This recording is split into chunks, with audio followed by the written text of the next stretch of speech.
За да се донесе телото на Сашко Коцев, штипјанецот кој го загуби животот во бизарна несреќа во Шпанија, фалат уште 3500 евра. Отворена е донаторска линија на операторот ВИП. Телефонскиот број за донација 077 143 600.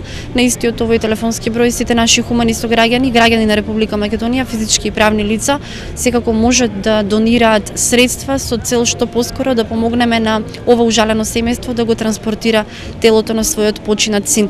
Инаку досега на сметката се пристигнати 500 евра, односно 30.000 денари од страна на градоначалникот на општина Штип, примариус магистер Илчо Захариев, и 500 евра, односно 30.000 денари од Министерството за труд и социјална политика. Од Министерството за надворешни работи соопштуваат дека веќе е одбрана компанијата која треба да го транспортира телото. Во постапка е изготовка на спроводница и доколку се соберат потребните средства, телото во Македонија би требало да се донесе до крајот на неделава. Информираат од МНР.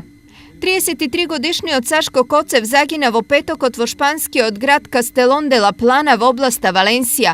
Таму го прегази со камион при паркирање негов другар и колега. Сашко се симнал од кабината и отишол позади камионот, но во еден момент тој се изгубил од ретровизорот, што било доволно да го загуби животот во речиси истиот момент.